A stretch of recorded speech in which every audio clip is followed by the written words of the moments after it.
Shaq was the name of a German Shepherd that I got, a German Shepherd cross, when I first moved out of home. He was my best pal, and then one day at the age of 7.5, he collapsed and he died 2 days later of a condition called lymphoma. Oh dear.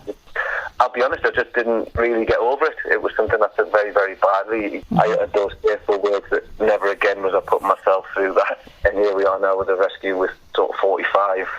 And yeah, it was just something I was going to do, and I was going to spend time and volunteer at other organisations and kind of get my dog fixed that way.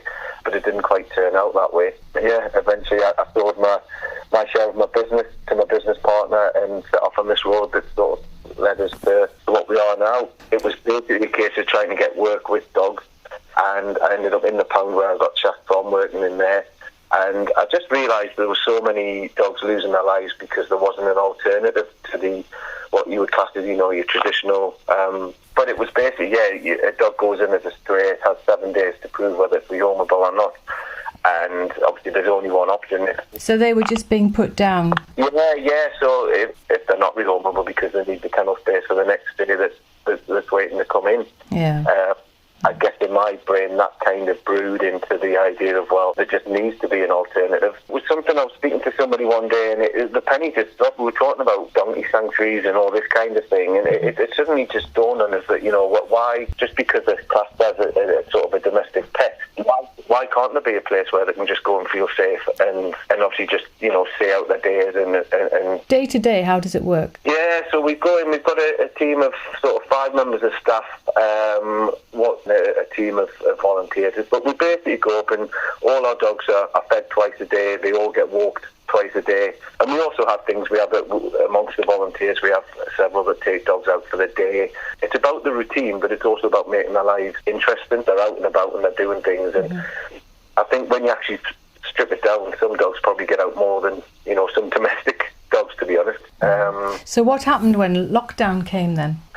Lockdown was a bit of a nightmare, to be honest, because obviously we had the team of staff, and what I did was literally when Boris Johnson announced what was going on, I sat and panicked in a chair for a little while and then thought, well, all we can do is split it down into 2 teams. Mm-hmm. So I split all volunteers coming in. We just split the staff into 2 teams of 3. That's a very small number compared to what you used to. It was, and we had a few more dogs at that time because we've actually got about 4 or 5 into home since then, so we're probably working with about 50 dogs. Mm-hmm.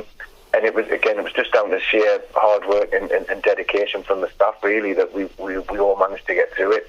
What we did was 3 days on and 3 days off. But yeah, it literally was just a case of knuckling down and trying to get through it and make sure the dogs didn't lose out. I think that was the big thing, just making sure they still got their 2 walks, that they're fed twice, and all as much care and attention as we could give them. Yeah, and were you worried about the fact that you would get COVID? I mean, because if you did, I suppose your whole team could be wiped out. Well, that was the big worry, which was obviously why we split into the 2 teams, because at least then you would have the other team to fall back on. But yeah, I mean, it was a huge constant pressure because sort of 50 faces looking at you every day. So. You obviously, in this time, you also wrote a book, which I find amazing that you had the time and the energy.